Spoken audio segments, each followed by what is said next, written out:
বাঘের থাবার নিচে পড়ে আশফাশ ক্যাঙ্গারুর জীবন। ডারউইনে অস্ট্রেলিয়ার বিপক্ষে টাইগারদের রীতিমতো একক আধিপত্য। ব্যাকফুটে থেকে চতুর্থ দিনে খেলতে নেবে মেহেদী হাসান মিরাজের তোপে পড়েছে অজি ব্যাটিং লাইন।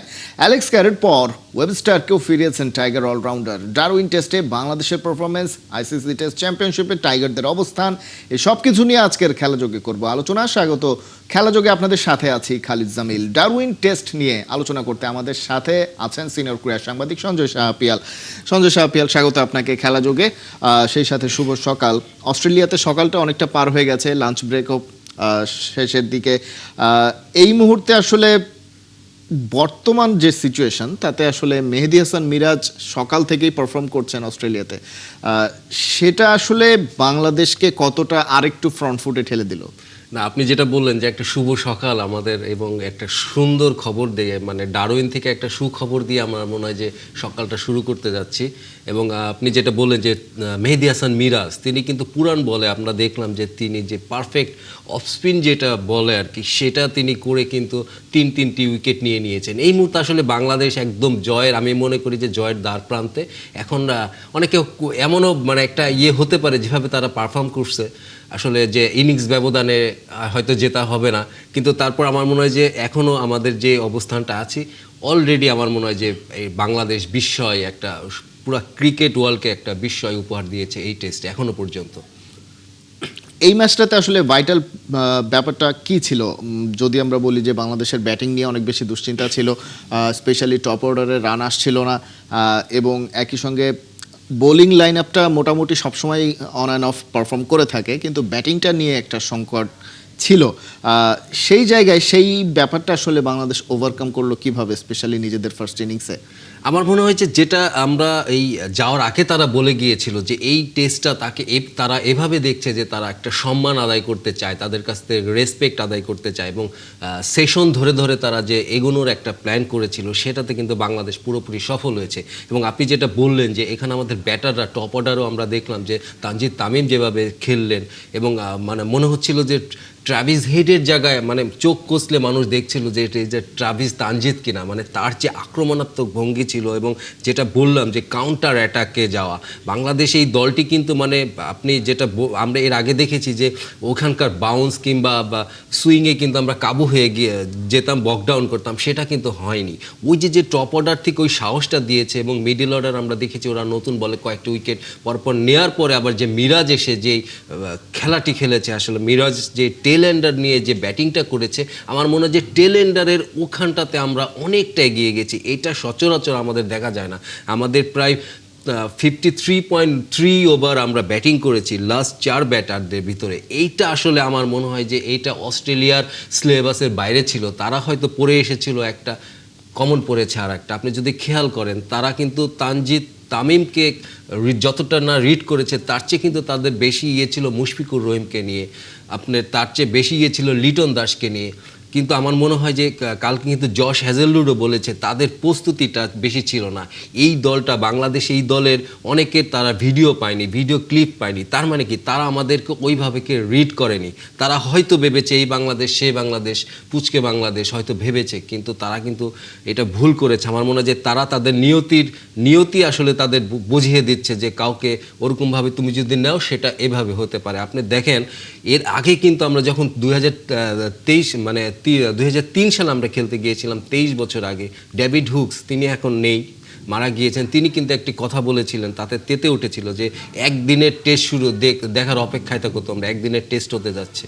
তিনি আজ বেঁচে থাকলে হয়তো আফসোস করতেন, কিংবা হয়তো বাংলাদেশকে প্রশংসা করতেন। মানে আমি যেটা বলতে যাচ্ছি, অস্ট্রেলিয়ার যে অহংকার, যে দাম্ভিকতা তারা দেখিয়েছিল যে তারা হেলায় ফেলায় টেস্টটা জিতে যাবে, সেটাতে কিন্তু বাংলাদেশ চোখে আঙুল দিয়ে দেখিয়ে দিয়েছে এরকম তোমরা ভেবো না, আমরা কিন্তু আসলে সেই দলটি আর নেই। নিঃসন্দেহে লাঞ্চ ব্রেক চলছে এবং 15 রানের লিড নিয়ে অস্ট্রেলিয়া লাঞ্চ ব্রেকে গিয়েছে। সেই সিচুয়েশনে, অর্থাৎ হাতে এখনও 3টা উইকেট রয়েছে, স্পেশালি 85 রানে অপরাজিত রয়েছেন ক্যামেরন গ্রিন। এই সিচুয়েশন থেকে দলটা, যেহেতু অস্ট্রেলিয়া নাম্বার 1 টেস্ট টিম, তারা আসলে কতটা কি করতে চাইবে এই সিচুয়েশন থেকে, আসলে রিকভার করার কি চিন্তা, আসলে তাদের হাতে কি কি অপশন রয়েছে? আমি কালকে অস্ট্রেলিয়ার কিছু মিডিয়া দেখছিলাম, ওদের কয়েকজন ওদের সাংবাদিকদের এমন একটি ধারণা যে এই দলটি যদি 120 থেকে 130 রানও লিড নিতে পারে তাহলে ওরা ফাইট ব্যাক করতে পারবে। মানে তাদের বিশ্বাসটা এখনো আছে, মানে তারা চাচ্ছে যে এই এই ইনিংসটা অন্তত 150-র কাছাকাছি তারা নিয়ে যাবে, এবং এই সেশন পরের এই সেশনটা তাদের জন্য তারা যদি রিকভার না করতে পারে তাহলে কিন্তু তারা 50-60 রানের বেশি লিড আমার মনে হয় রাখতে পারবে না। সেক্ষেত্রে বাংলাদেশের জন্য কোনো অসুবিধা হবে না, কিন্তু তাদের টার্গেট আসলে 150 রানের মতন। আপনি যেটা বলছিলাম যে জশ হ্যাজেলউড কালকে যেটা বলছিলেন যে তাদের ওরকম বাংলাদেশের এই দলটি সম্পর্কে তারা ভিডিও ফুটেজই পায়নি, তার মানে যেটা দেখা যাচ্ছে যে আমাদের এই দলটি হাসান মাহমুদের কথাই যদি বলি, আপনার হাসান মাহমুদ সম্পর্কে তারা হয়তো তাদের এমন ধারণা ছিল না, কিন্তু এই হাসান মাহমুদ কিন্তু আপনার এই টেস্টের জন্য বাংলাদেশের এই 11 ব্যাটসম্যান আমি বলবো যে তারা ইন্ডিভিজুয়ালি কিছু স্টাডি করেছে নিজেদের মতন করে। হাসান মাহমুদের কথাই যদি বলেন, তার স্ত্রী ইংল্যান্ডে থাকে, তিনি ওখানে তার সাথে দেখা করতে গিয়ে কিন্তু কেন্টের ক্যাম্পে মানে ট্রায়ালে আপনার যোগ দিয়েছিলেন এবং সেখানে সুযোগ পেয়ে যান। সেই কেন্টের সেই অভিজ্ঞতাটা কিন্তু ডারউইনে আমরা দেখতে পাচ্ছি হাসান মাহমুদের বোলিংয়ে, এবং তিনি সেটা স্বীকারও করেছেন, তিনি বলেছেন সেই অভিজ্ঞতাটা তার এখানে কাজে লেগেছে। আমরা দেখেছি মমিনুলকে এবং সাদমানকে, তারা কিন্তু হাতুড়ুর কাছে যায় সিডনিতে প্র্যাকটিস করেছে ইন্ডিভিজুয়ালি। সেই কারণ এই যে ইন্ডিভিজুয়াল ব্যাপারগুলা নিজেদের থেকে, এইটা আসলে এই দলটাকে অনেক তাড়না দিয়েছে, এবং আমার মনে করি যে তারা এই টেস্টটা নিয়ে, ডারউইন টেস্টটা নিয়ে বাংলাদেশ যতটা স্টাডি করেছে অস্ট্রেলিয়া তার কিছুই করতে পারেনি। সেটা তো আলটিমেটলি তারা নিজেরাই স্বীকার করছে, কিন্তু অস্ট্রেলিয়া নামের ভারে আসলে বেশ ভারী আমরা বলতে পারি। আমরা গতকালকেও একটা আলোচনা হচ্ছিল যে গিলিসপি দারুণ একটা ইনিংস খেলেছিলেন, তার একটা দুর্দান্ত ইনিংসে অনেক পুরো ম্যাচের সিনারিওটা ঘুরে গিয়েছিল। এখন পর্যন্ত আমরা ক্যামেরন গ্রিনকে দেখছি, তিনি 85 রানে অপরাজিত রয়েছেন। সো মিরাকেলের অপেক্ষায় গতকালকে থেকেও আসলে অস্ট্রেলিয়ার মিডিয়াও যেটা আসলে আলোচনা করছিল যে অস্ট্রেলিয়াকে এখন বাঁচাতে পারে কোন একটা মিরাকেল, যেটা এই ম্যাচ থেকে তারা বেরিয়ে যেতে পারে, অ্যাটলিস্ট ড্র করতে পারে। জয় তো আসলে তাদের জন্য খুবই ডিফিকাল্ট। বিষয়টা আসলে কি, সিনারিওটা আসলে কি অস্ট্রেলিয়ার জন্য, কি মিরাকেলটা আসলে কি হতে পারে? আসলে 2006-এর কথা আমরা যদি দেখি, 2006-এর নারায়ণগঞ্জের ফতুল্লায় এবং চিটাগাংয়ে দুটো টেস্ট খেলেছিল বাংলাদেশ। দুটি টেস্টেই কিন্তু আমাদের দারুণ সম্ভাবনা ছিল এবং এমন একটা সিনারিও ছিল। আমরা ফতুল্লায় দেখেছি 400-র উপরে রান করে পরের ইনিংসটাতে কিন্তু আমরা 168 কিংবা 158 রানে মনে আমরা অল আউট হয়ে গিয়েছিলাম। তো ওইটা আপনি যারা পুরনো, মানে আমরা অনেকে যারা ওই স্মৃতিটা আছে তারা কিন্তু মানে চুন খেয়ে মুখ পোড়ার মতন। এখন দই যতক্ষণ না আমার মুখে যাচ্ছে ততক্ষণ আমি বুঝতে পারছি না এটা দই। তো এখনও এই টেস্টটা নিয়ে অনেকেই সতর্ক, এবং বাংলাদেশের ক্রিকেটাররাও আমার মনে হয় যে সতর্ক, এবং তারা ওই জিনিসটা জানে যে মাইটি অস্ট্রেলিয়া কিংবা অস্ট্রেলিয়ার কালচার, ওদের ডিএনএতে যেটা থাকে, ওরা কিন্তু হার না মানার আগে পর্যন্ত হার মানে না। তো সেটা কিন্তু অ্যালেক্স ক্যারি, আপনি যেটা বললেন যে অ্যালেক্স ক্যারির উইকেটটা এই মুহূর্তে ভীষণ ভীষণ ভাইটাল। এই অ্যালেক্স ক্যারি যদি টিকে যায় এবং ক্যামেরন গ্রিন এবং মিচেল স্টার্ক, তিনি কিন্তু অলরাউন্ডার র্যাঙ্কিংয়ে মনে হয় 4 কি 5-এ রয়েছেন, মানে টেস্টে অলরাউন্ডার র্যাঙ্কিংয়ে। সো তিনিও ব্যাটিং করতে জানেন, এবং এই জুটিটা যদি মানে আমরা এই সেশনটা যদি ব্রেক থ্রু না দিতে পারি তাহলে কিন্তু তারা একটা ভালো, আমি যেটা বললাম যে 150 রানের যে টার্গেট তারা করেছে অন্তত এই মুহূর্তে, যে ওই লিডের ব্যাপারটা, সেটা কিন্তু তারা রিচ করতে পারবে। এবং তাদের যে বোলার, এই বোলারের নাম আপনি বলছিলেন, এই বোলার আপনার প্যাট কামিন্স, জশ হ্যাজেলউড, আপনার এদের নাম শুনলেই কিন্তু পেইন কিলার খেয়ে ব্যাটসম্যানরা টেস্টে নামে ওখানে গিয়ে। সেখানে বাংলাদেশের ব্যাটসম্যানরা যেটা দেখিয়েছে তাদেরকে এখনো পর্যন্ত, সেটাতে কিন্তু তাদের আত্মবিশ্বাসে অনেকটা আঘাত করেছে। তারপরেও তারা মনে করছে যে আপনার এই টেস্টে যদি তারা কিছু লিড নিতে পারে তাহলে তারা কিছু হয়তো ফাইট করতে পারবে। নিঃসন্দেহে ফাইট করার যে সিচুয়েশনটা সেটা আসলে একটু ডিফিকাল্ট, বাট আপনি যেটা বলছিলেন যে অস্ট্রেলিয়া অ্যাটলিস্ট 150 রানের মতো যদি লিড নিতে পারে, সেক্ষেত্রে এই ম্যাচ থেকে হয়তো বা তারা এই ম্যাচটা বের করে নিতে পারবে। সেটা আসলে একেবারেই তো অসম্ভব সেটা বলা যায় না, কারণ দলটার নাম অস্ট্রেলিয়া। ধরা যাক তারা 150 রানের একটা লিড নিল, সেক্ষেত্রে বাংলাদেশের যে ব্যাটিং লাইন আপ, 4th ইনিংসে ব্যাটিং করতে নামলে বাংলাদেশের জন্য আসলে চ্যালেঞ্জগুলো কি কি হবে? আমার মনে হয় যে ওটাই আপনার ওপেনিং পেয়ারের যে চ্যালেঞ্জটা ওখানটায় যদি তারা আঘাত করতে পারে, শুরুতেই আঘাত করতে পারে, তাহলে কিন্তু চাপটা চলে আসবে আমাদের মিডল অর্ডারে। এবং মিডল অর্ডারে আমি একজন ব্যাটারের কাছে আমাদের রানটা কিন্তু ডিউ রয়ে গেছে, মুশফিকুর রহিম। আমি তার প্রতি ভীষণ আস্থা আছে এবং আমি মনে করি যে মুশফিকুর রহিম এবং আপনার লিটন দাস তারা কিন্তু একটি জায়গায় এসে আপনার একটা তাদের কাছে যে ডিউ রয়েছে রানগুলো, তারা প্রস্তুতি ম্যাচে রান পায়নি, মুশফিকুর রহিম এই ফার্স্ট ইনিংসে রান পায়নি, তার কাছে কিন্তু ডিউ রয়েছে এবং তিনি কিন্তু আমার মনে হয় যে তার অভিজ্ঞতা দিয়ে তিনি এবং লিটন আছেন, আমার মনে হয় যে 200 কিংবা 220 রানও যদি লিড হয়, আমার মনে হয় যে বাংলাদেশ এখানে আমাদের যে অভিজ্ঞতা রয়েছে সেখানে কিন্তু মুশফিকুর রহিম ওইখানে আপনার নিজে আপনার স্ট্যান্ড আপ হয়ে ওই ইনিংসটা বের করে নিয়ে যেতে পারবে। আমি এখনো আশাবাদী। নিঃসন্দেহে অবশ্যই আশাবাদী তো হওয়ারই বিষয়, কারণ বাংলাদেশ অলরেডি অনেকখানি ফ্রন্ট ফুটে রয়েছে এই ম্যাচে, একেবারে শুরু থেকেই দাপটটা দেখিয়ে যাওয়া। ব্যাপারটা আসলে এক্স ফ্যাক্টরটা আসলে কি, যে একেবারে ডে 1 থেকে এখন পর্যন্ত ডে 4 পর্যন্ত প্রথম সেশনেও আসলে বাংলাদেশের দাপটই ছিল, মেহেদী হাসান মিরাজ যেভাবে বল করছেন, একেবারে ডে 1 থেকে 4 পর্যন্ত এখন পর্যন্ত এই যে এককভাবে দাপট ধরে রাখা এগেনস্ট অস্ট্রেলিয়া, ইন অস্ট্রেলিয়া, এখানে আসলে এক্স ফ্যাক্টরটা আসলে কি কাজ করে? আমার মনে হয় যে আপনার ডে 1-এর মানে প্রথম যে ইয়েটা সেটা টস। অস্ট্রেলিয়া কিন্তু এই উইকেটে আপনার মনে হয় যে তারা আমাদেরকে বোলিং দিয়ে আসলে আমাদের ওই অ্যাডভান্টেজটা আমরা পেয়েছি। প্রথম শুরুর দিকে যে আর্দ্রতাটা ছিল উইকেটে, বল সিম মুভমেন্ট করছিল হাসান মাহমুদের, সেইখানটায় কিন্তু আমরা ওখানটাতে এগিয়ে গিয়েছি এবং তার পরবর্তী প্রত্যেকটা সেশনে এক একজন উইকেট ধরে ধরে আপনি যদি খেয়াল করেন আমাদের আপনি সেকেন্ড ইনিংসের কথাই যদি বলি, লিটন দাস কিন্তু রান করতে পারেননি, বাট উইকেটের পেছন থেকে তিনি যে কমেন্ট্রিটা করছেন, তিনি বোলারকে যে গাইডটা করছেন, আপনি ডেভিড ওয়ার্নারকে যদি আমরা খেয়াল করি তার উইকেটটা যেভাবে ফাঁদ পেতে নেওয়া হয়েছে, আপনার হাসান মাহমুদ এই এন্ড থেকে বল করছিলেন, তাকে কিন্তু লিটন পিছন থেকে শান্তর সাথে পরামর্শ করে, যেহেতু বাতাসটা আসছিল এদিক থেকে, তিনি কিন্তু তার প্রান্ত বদল করে এদিক থেকে বোলিং যেদিকে বাতাস ছিল সেদিকে আপনার বোলিংটা করে কিন্তু আপনার ট্রাভিস হেডের উইকেটটা পেয়ে যায়। এই যে ব্যাপারগুলো প্রত্যেকটা উইকেট ভীষণভাবে স্টাডি করছে আমাদের ক্রিকেটাররা মাঠে, বিশেষ করে শান্ত এবং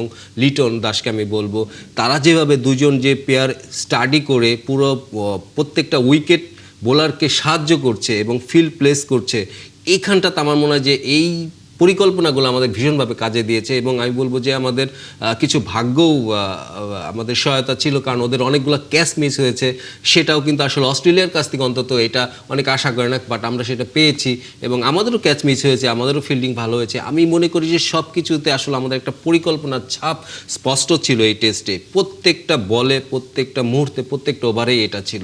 এইটা আসলে অস্ট্রেলিয়ার থেকে এইগুলো আমরা সাধারণত অস্ট্রেলিয়ার কাছে দেখি, সেইগুলো আমরা বাংলাদেশের কাছে দেখছি। এটা আসলে আমাদের অহংকারের মতন ব্যাপার যে এই বিষয়গুলো আসলে এখনো পর্যন্ত তারা যে খেলাটা দেখিয়েছে অস্ট্রেলিয়ার মাটিতে গত 7 বছরে কোনো বিদেশি দল গিয়ে এভাবে লিড নিতে পারেনি, এভাবে ফার্স্ট ইনিংস থেকেই প্রথম দিন থেকে আপনি ডমিনেট করতে পারেনি। সেক্ষেত্রে আসলে বাংলাদেশ, আমি মনে করি এটা পরিকল্পনার ছাপ এবং আমাদের স্কিল অবশ্যই এবং মানসিকতা।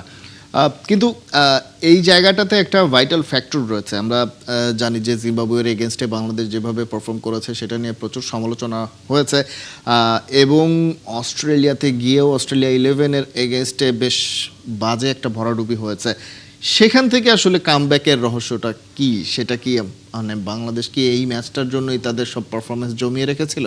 না, আসলে আমি মনে করি যে ওইটা একটা ওয়েক আপ কল ছিল, মানে 54 রানে অল আউট হয়ে যাওয়া প্রস্তুতি ম্যাচে ওরকম একটা দলের সঙ্গে, ওইটা একটা ওয়েক আপ কল ছিল এবং তারপরে কিন্তু কোচ আমাদের বলেছেন যে 3 দিনে আসলে আমরা হাতে রয়েছে, এই 3 দিনের ভিতরে আমরা সব কিছু চেষ্টা করব ভুলগুলো শুধরাতে। আমার মনে হয় যে তারপরে যেটা হয়েছে যে প্রত্যেকটা ব্যাটার, প্রত্যেকটা বোলার ইন্ডিভিজুয়াল স্টাডি করেছে তাদের মতন করে স্টাডি করে পরিকল্পনাগুলো সাজিয়েছে এবং আমার মনে হয় যে তার পরবর্তীতে যে অস্ট্রেলিয়াকে আমরা পেয়েছি, সেই অস্ট্রেলিয়া আসলে একটা বিভ্রান্তর অস্ট্রেলিয়া ছিল। তারা কিন্তু ভেবেছিল যে এই ট্রাভিস হেডকে দিয়েই কিন্তু তারা শুরুটা করবে, বারুদ উঠাবে, সেখানটাতেই কিন্তু আমাদের হাসান মাহমুদ তাকে মানে মাথা নোয়াতে বাধ্য করেছে।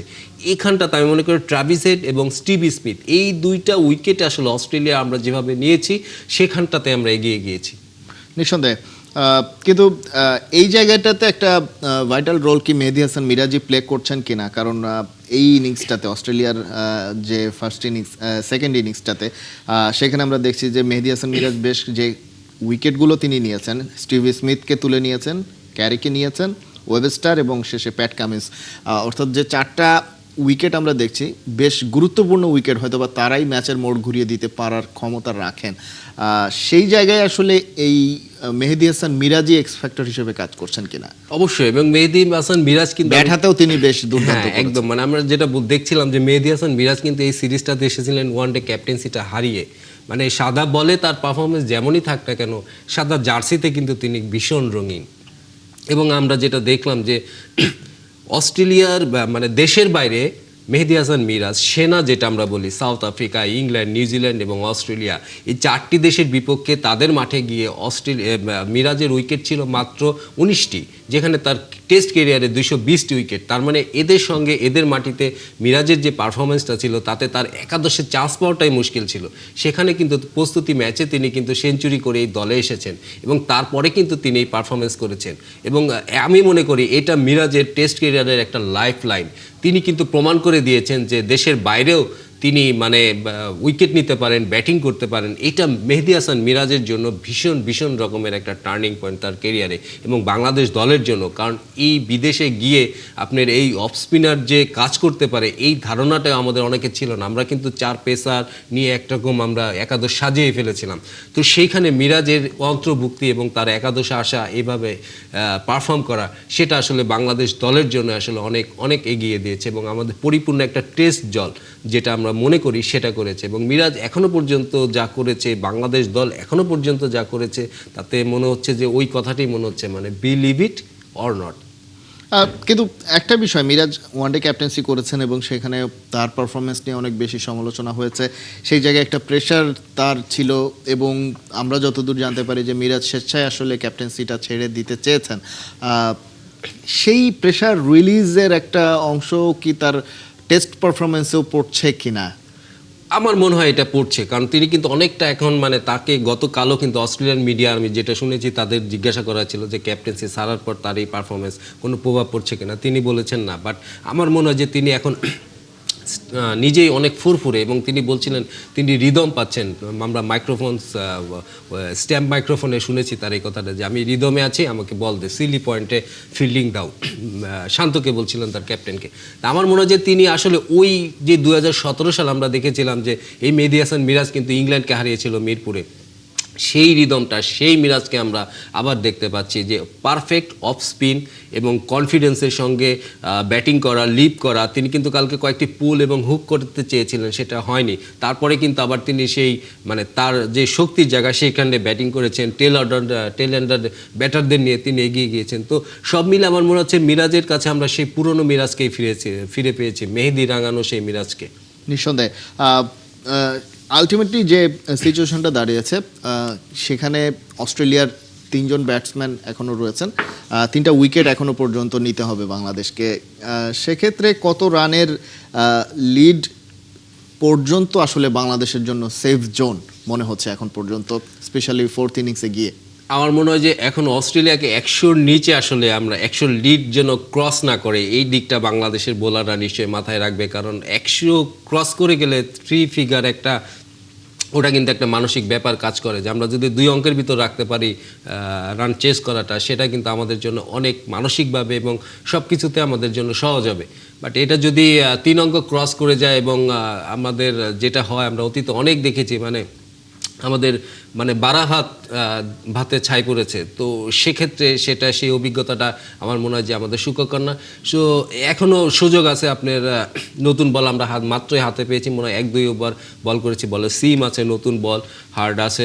এইখানটা আমার মনে হয় যে হাসান মাহমুদ এবং তাসকিন এবং এবাদতও রয়েছে, এই দলটির আসলে আমি মনে করি পুরো সবাই মিলে 11 জনের আসলে এই টেস্টে অবদান রয়েছে। আপনি যদি খেয়াল করেন, আপনি মমিনুল যে রানটা করেছে, আপনার তানজিদ তামিম একটা ক্যাচ মিস করেছে, তারপর তিনি সেঞ্চুরি করেছেন, সাদমান আজকে যে উইকেটটা নিলেন শর্ট লেগে দাঁড়িয়ে, সব কিছু মিলে কিন্তু লিটন রান পাননি, বাট তিনি যেভাবে মানে উইকেটের পেছন থেকে আসলে বোলারদের ফিল্ড সেট আপ করছেন, কথা বলছেন, সবাই মিলে এই টেস্টটাতে আসলে একটা মানে অর্থাৎ অ্যাজ এ টিম তারা আসলে খেলছেন এবং পারফর্ম করছেন, সেটাই আসলে সবচাইতে গুরুত্বপূর্ণ। আমরা আসলে প্রত্যাশা করতে চাই লাঞ্চের পরের সেশনে হয়তো বা অস্ট্রেলিয়াকে খুব দ্রুত বাকি 3টা উইকেট নিয়ে বাংলাদেশ শেষ পর্যন্ত একটা ইতিহাস রচনা করবে। মাউন্ট মঙ্গানুয়ের পরে ডারউইনে নতুন একটা ইতিহাস রচনা হতে যাচ্ছে, সেই প্রত্যাশা আমরা করতেই পারি। এখন পর্যন্ত অন্তত সেটাই মনে হচ্ছে, এটা আসলে বাংলাদেশ ডিজার্ভ করে এই জয়টা। সঞ্জয় সাহা পিয়াল, অনেক ধন্যবাদ আমাদের সঙ্গে যুক্ত হওয়ার জন্য। সময় একেবারে শেষ পর্যায়ে। দর্শক, আমরা আলোচনা করছিলাম ডারউইন টেস্ট নিয়ে, বাংলাদেশের যে সম্ভাবনা, বাংলাদেশের বর্তমান যে সিচুয়েশন, সেখান থেকে বাংলাদেশ আলটিমেটলি এই আইসিসি টেস্ট চ্যাম্পিয়নশিপের প্রথমে অস্ট্রেলিয়ার বিপক্ষে ম্যাচটা কিভাবে জিতে নিতে পারে, সম্ভাবনা রয়েছে কতটা, সেসব প্রসঙ্গ নিয়ে এতক্ষণ আলোচনা হচ্ছিল বিস্তারিত।